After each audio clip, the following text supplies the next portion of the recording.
Good morning, welcome to our online class. നമ്മളിന്നിവിടെ discuss ചെയ്യാൻ പോകുന്നത് പുതിയൊരു ചാപ്റ്ററാണ്, മാത്തമെറ്റിക്കൽ റീസണിങ്. മാത്തമെറ്റിക്കൽ ഇൻഡക്ഷൻ എന്നുള്ള ചാപ്റ്റർ നമ്മൾ കഴിഞ്ഞ ക്ലാസ്സിൽ പഠിച്ചതാണ് അല്ലേ? അപ്പോൾ മാത്തമെറ്റിക്കൽ റീസണിങ് എന്താണ് എന്നുള്ളത് അതിൽ നമുക്ക് കുറച്ച് എന്തൊക്കെയാണ് മാത്തമെറ്റിക്കലി വേർഡ്സുകൾ, മാത്തമെറ്റിക്കലി സെൻറ്റൻസുകൾ, അങ്ങനെ അതിൻ്റെ കുറച്ച് ഇമ്പോർട്ടൻസ് ആയിട്ടുള്ള അല്ലെങ്കിൽ ഡിഫറെൻറ്റ് ടൈപ്സുകൾ എന്നൊക്കെയാണ്. അപ്പോൾ ആദ്യം തന്നെ അതിലെ മാത്തമെറ്റിക്കൽ റീസണിങ് എന്ന് പറഞ്ഞു കഴിഞ്ഞാൽ എന്താണ് വരുന്നത്? ഒരു സെൻറ്റൻസ് മാത്തമെറ്റിക്കലി ആക്സെപ്റ്റബിൾ സെൻറ്റൻസ് ആവണമെങ്കിൽ, ഇപ്പോൾ ഒരു ഡെഫിനിഷൻ ഞാൻ പറയാം. A sentence is called mathematically acceptable sentence if it is either true or false but not both. ഒരു സെൻറ്റൻസ് മാത്തമെറ്റിക്കലി സ്റ്റേറ്റ്മെൻറ്റ് ആവണമെങ്കിൽ അല്ലെങ്കിൽ സെൻറ്റൻസ് ആവണമെങ്കിൽ അത് if either true or false, ഒന്നില്ലെങ്കിൽ അത് ശരിയായിരിക്കണം, അതല്ലെങ്കിൽ അത് ഫാൾസ് ആയിരിക്കണം. ബട്ട് എന്താ പറയണത്? നോട്ട് ബോത്ത്, അത് രണ്ടും കൂടെ ഒരിക്കലും ആവാൻ പാടില്ല. അപ്പം അങ്ങനെയുള്ള ഒരു സെൻറ്റൻസിനെയാണ് മാത്തമെറ്റിക്കലി സ്റ്റേറ്റ്മെൻറ്റ് ഓർ സെൻറ്റൻസ് എന്ന് പറയുന്നത്. ഇപ്പം ഇന്നെന്താ? Today is Friday. Today is Friday എന്ന് പറയുന്നത് ഫ്രൈഡേ ആണെങ്കിൽ അത് ശരിയാണ്. എന്നാൽ സാറ്റർഡേ പോയിട്ട് ഞാനത് ടുഡേ ഈസ് ഫ്രൈഡേ എന്ന് പറഞ്ഞു കഴിഞ്ഞാൽ ശരിയാവോ? ഇല്ല. അപ്പോൾ ആ ടുഡേ ഈസ് ഫ്രൈഡേ എന്ന് പറയുന്നത് ചില സമയങ്ങളിൽ അത് ശരിയാകുന്നു, ദെൻ ചില സമയങ്ങളിൽ അത് തെറ്റാകും, ഫാൾസ് ആകും. അത് ട്രൂ ആകുന്നുണ്ട്, ദെൻ ഫാൾസും ആകുന്നുണ്ട്. അതാണ് ബോത്ത്. എന്നാൽ 2 ഈസ് ഗ്രേറ്റർ ദാൻ 4, 2 എന്ന് പറയുന്നത് 4-നേക്കാൾ, 2 is greater than 4, 2 is greater than 4, 2 greater than 4, 4-നേക്കാൾ വലുതാണ്. ഇത് എന്ത് സെന്റൻസാ? എപ്പോഴും ഫാൾസ് ആണ് അല്ലേ? ഇത് എപ്പോഴെങ്കിലും ട്രൂ ആയിരിക്കോ? ഇല്ല. ദാറ്റ് ഈസ് ദ സെന്റൻസ് അല്ലെങ്കിൽ statement is called mathematically statement. അത് എപ്പോഴും ഫാൾസ് ആണ്. ദെൻ 2 ഈസ് ലെസ് ദാൻ 4, ഇതെന്താ? എപ്പോഴും ട്രൂ ആണ് അല്ലേ? ഇതെപ്പോഴും ട്രൂ ആണ്, അതൊരിക്കലും ഫാൾസ് ആവില്ല. 2 എന്ന് പറയുന്നത് 4-നേക്കാൾ ചെറുതാണ്. അപ്പം അതൊരിക്കലും ഫാൾസ് ആവില്ല, അത് ട്രൂ ആണ്. അത് എവിടെ പോയാലും എപ്പോഴും എങ്ങനെ പോയാലും ആ ഒരു സ്റ്റേറ്റ്മെന്റ് അല്ലെങ്കിൽ സെന്റൻസ് അത് ട്രൂ ആണ്. That is the statement is called mathematically statement. അപ്പം ടുഡേ ഈസ് റെയിനി ഡേ, ഇന്ന് ഒരു റെയിനി ഡേ ആണ്. നല്ല മഴയുള്ള സമയമാണെങ്കിൽ അത് ഓക്കെയാണ്. ദെൻ മഴ ഇല്ലാത്തൊരു സമയമാണെങ്കിൽ അല്ലെങ്കിൽ സമ്മറിൽ പോയിട്ടാണെങ്കിൽ, സമ്മർ സീസൺ ആണെന്നുണ്ടെങ്കിൽ ആ ഒരു സെന്റൻസ് എന്തായി? അത് ഫാൾസ് ആണ്. ഹൗ ഈസ് എക്സ്ക്ലമേറ്ററി, ആ exclamatory sentence, how is beautiful, എന്തൊരു മനോഹരമാണ്.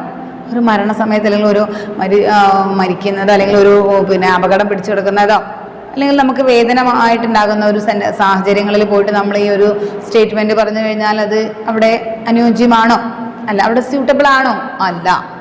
അപ്പം അങ്ങനെയുള്ള ക്വസ്റ്റ്യൻ വേർഡ്, എക്സ്ക്ലമേറ്ററി, ദെൻ അങ്ങനെയൊക്കെയുള്ള സെൻറ്റൻസുകൾ ഒരിക്കലും മാത്തമെറ്റിക്കലി സ്റ്റേറ്റ്മെന്റ് ആകുന്നില്ല.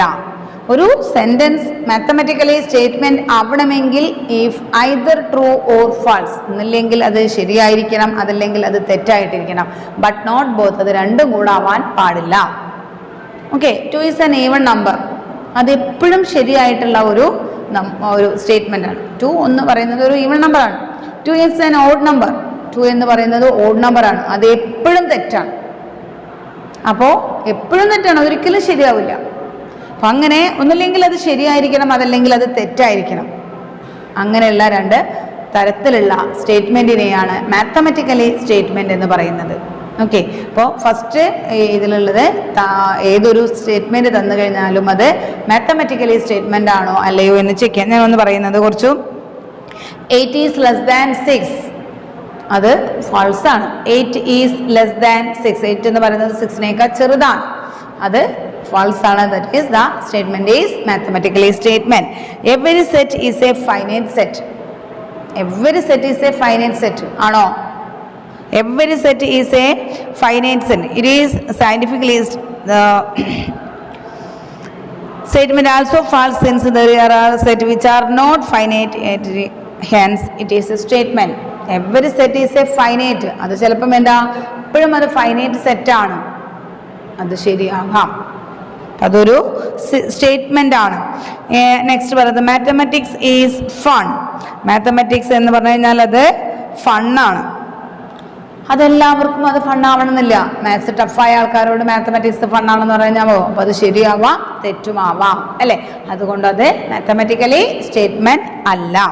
ഇനി രണ്ടാമത്തത് എന്താ പറയുന്നത്, new statement from old. New statement. അപ്പോൾ ഫസ്റ്റ് നമ്മൾ മാത്തമാറ്റിക്കലി സ്റ്റേറ്റ്മെന്റ്, മാത്തമാറ്റിക്കലി സ്റ്റേറ്റ്മെന്റ് എന്താണെന്ന് പറഞ്ഞു. മാത്തമാറ്റിക്കലി സ്റ്റേറ്റ്മെന്റ് ഫസ്റ്റ് വൺ, അതിൻ്റെ അത് പറഞ്ഞല്ലോ. എക്സാമ്പിൾ എന്താ, 2 ഈസ് ലെസ് ദാൻ 4. എക്സാമ്പിൾ. രണ്ടാമത്തേത് പറയുന്നത് ന്യൂ സ്റ്റേറ്റ്മെന്റ്സ് ഫ്രം ഓൾഡ്, പഴയതിൽ നിന്നും പുതിയതായിട്ടുള്ള ഒരു ഇത് വരുന്നത്. അതിൽ first one negation of A statement. Negation, negation of A statement.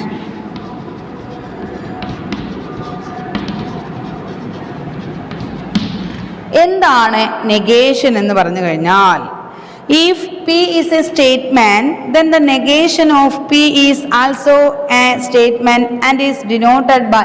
P ഒരു സ്റ്റേറ്റ്മെന്റ് ആണെങ്കിൽ അതിന്റെ നെഗേഷൻ ഓഫ് സ്റ്റേറ്റ്മെന്റിനെ കൊടുക്കുന്നതാണ് ഒരു negative P. And read as not P.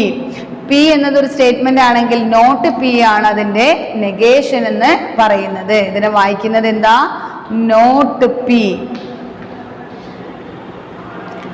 നോക്കാം, ചെന്നൈ ഈസ് എ സിറ്റി എന്ന് പറയുന്നത് ഒരു സ്റ്റേറ്റ്മെന്റ് ആണ്. ചെന്നൈ എന്ന് പറയുന്നത് ഒരു സിറ്റിയാണ്.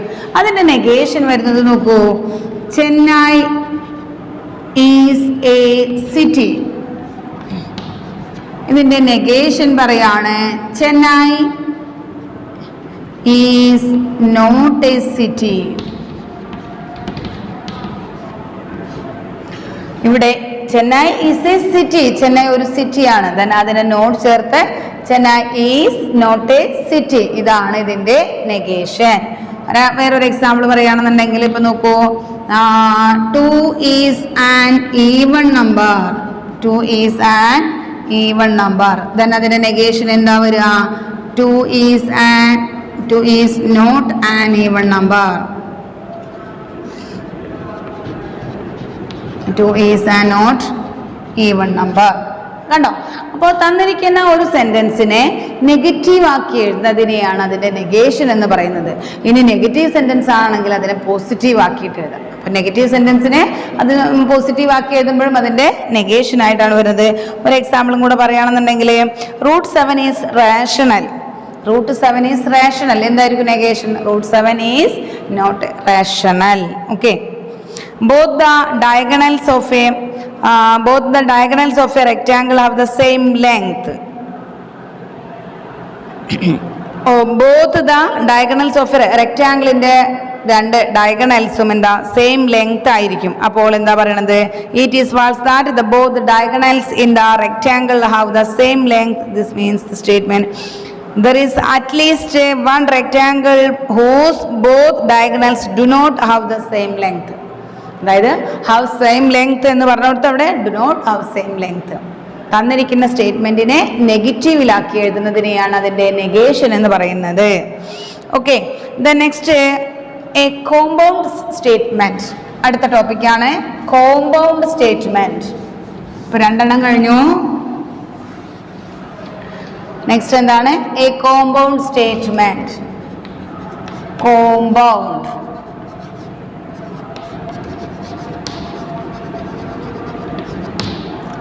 കോമ്പൗണ്ട് സ്റ്റേറ്റ്മെന്റ് എന്ന് പറഞ്ഞു കഴിഞ്ഞാൽ നോക്കാം, അവിടെ എന്താണ് ഡെഫിനിഷൻ പറയുന്നത്? there is a something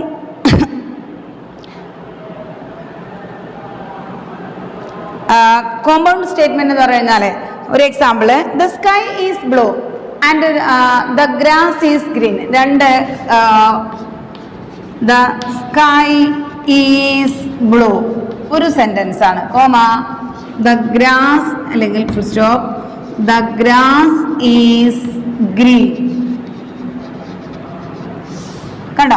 the sky is blue stop the grass is green. രണ്ട് സെപ്പറേറ്റ് സെന്റൻസ് ഉണ്ട്. അതിനെ കോമ്പൗണ്ട് ചെയ്ത് ഒന്നാക്കി പറയുന്നതിനെയാണ് കോമ്പൗണ്ട് സ്റ്റേറ്റ്മെന്റ് എന്ന് പറയുന്നത്. അപ്പൊ നമുക്ക് എന്ത് എഴുതാം? The sky is blue and the grass.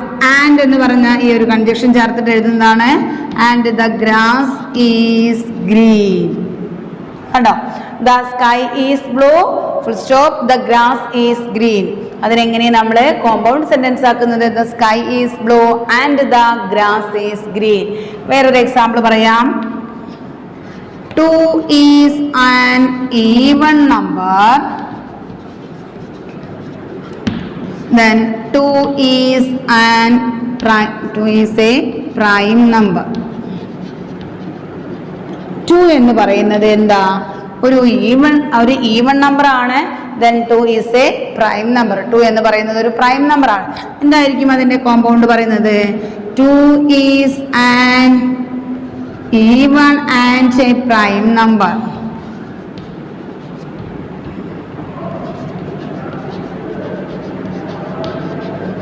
കണ്ടോ? 2 എന്ന് പറയുന്നത് ഈവൺ ആൻഡ് പ്രൈം നമ്പർ. ഈവണും ആണ്, even number and prime number. Okay, 2 എന്ന് പറയുന്നത് ഈവൺ നമ്പറും ആണ്, ഒപ്പം എന്തും കൂടിയാണ്? പ്രൈം നമ്പറുമാണ്. ഇങ്ങനെയാണ് കോമ്പൗണ്ട് സെന്റൻസ് എന്ന് പറയുന്നത്.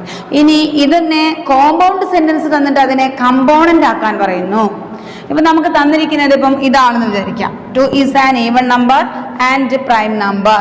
ഇതിന്റെ കമ്പോണന്റ് ആക്കുന്നത് നേരെ തിരിച്ചെഴുതുക. ഇപ്പം the sky is blue and the grass is green എന്ന സെന്റൻസ് ആണ് തരുന്നതെങ്കിൽ അത് കോമ്പൗണ്ട് ആണ്, അത് ഒരുമിച്ചിട്ടുള്ളതാണ്. അതിന് സെപ്പറേറ്റ് ചെയ്ത് അഥവാ ഡിഫറെന്റ് രണ്ടാണാക്കി എഴുതുന്നതിനെയാണ് എന്ത് പേര് പറയുന്നത്? കമ്പോണന്റ് എന്ന് പറയുന്നത്.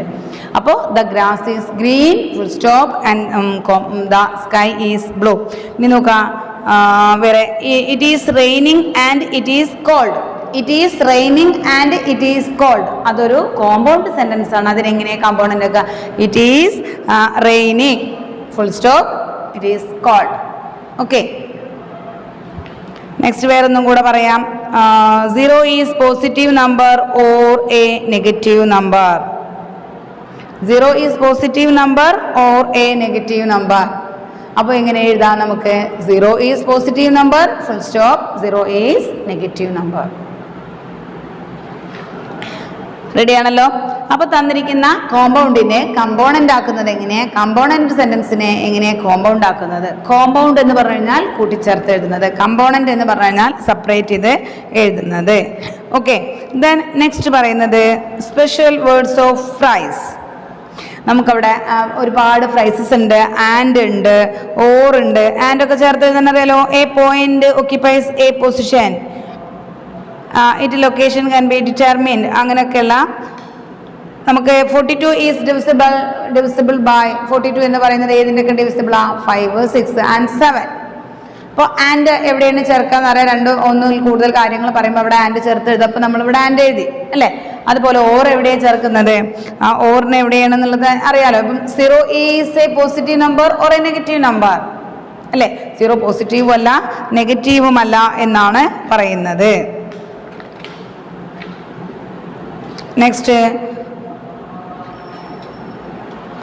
നെക്സ്റ്റ് അതിൽ പറയുന്നത് നോക്കൂ.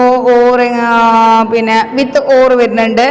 അങ്ങനെ കുറേ നമുക്ക് ഇംഗ്ലീഷിലുള്ള കുറേ കാര്യങ്ങൾ മാത്സിലായിട്ട് വരുന്നുണ്ട്. അപ്പോൾ അതൊക്കെ നിങ്ങൾക്ക് അറിയുന്നതാണ്, അതുകൊണ്ട് പറയുന്നില്ല. ദെൻ ക്വാണ്ടിഫയേഴ്സ് എന്ന് പറയുന്ന ഒരു കാര്യം കൂടെ വരുന്നുണ്ട്. For every prime number P then root P is an irrational number. അപ്പം അവിടെ എന്തൊക്കെ ക്വാണ്ടിഫയേഴ്സ് ആണ് ചേർക്കുന്നത് എന്നും കൂടെ ഒന്ന് നോക്കി വെച്ചോളാം. ഓക്കെ, അപ്പോൾ ഇങ്ങനെ 2-3 കാര്യങ്ങളാണ് ഉള്ളത്. അതിൽ ഏറ്റവും സിമ്പിളായിട്ടുള്ള ഒരു ചാപ്റ്ററാണ്. അതൊന്ന് എന്തൊക്കെയാണ് ഇനി നമുക്കത് കൂടുതൽ എഴുത്തിലൂടെയാണ് മനസ്സിലാക്കേണ്ടത്. അപ്പോൾ ഇപ്പം എന്ന് പറയുന്നത് ഒരു സെൻറ്റൻസ് മാത്തമാറ്റിക്കലി സ്റ്റേറ്റ്മെൻ്റ് ആവണമെങ്കിൽ അത് ട്രൂ അല്ലെങ്കിൽ ഫാൾസോ ആയിരിക്കണം, രണ്ടും കൂടി ഒപ്പാവാൻ പാടില്ല. 2 സെൻറ്റൻസുകളെ ഒരുമിച്ച് ചേർത്ത് എഴുതുന്നതിനെയാണ് കോമ്പൗണ്ട് എന്ന് പറയുന്നത്. അതിനെ രണ്ടിനും സെപ്പറേറ്റ് ചെയ്ത് എഴുതുന്നതിനെയാണ് കമ്പോണൻ്റ് എന്ന് പറയുന്നത്. തന്നിരിക്കുന്ന സ്റ്റേറ്റ്മെൻറ്റിനെ നോട്ട് ചേർത്ത് എഴുതുന്നത് അഥവാ നെഗറ്റീവ് ആക്കുന്നതിനെയാണ് അതിൻ്റെ നെഗേഷൻ എന്ന് പറയുന്നത്. അപ്പോൾ ഇത്രയും കാര്യങ്ങളാണ് അതിൽ. പിന്നെ ഓറും ആൻഡ് ക്വാണ്ടിഫയേഴ്സ് എന്നൊക്കെ പറഞ്ഞിട്ടുള്ള കുറച്ച് ഫ്രേസസ് ഉണ്ട്. അത് എവിടെയാണ് ചേർക്കേണ്ടത് എന്നുള്ളതൊക്കെ ഒന്ന് നന്നായിട്ട് മനസ്സിലാക്കി വെക്കുക. എല്ലാവരും വീഡിയോസ് നന്നായിട്ട് വാച്ച് ചെയ്യും. ഓക്കെ, അപ്പോൾ അടുത്ത ക്ലാസ്സിൽ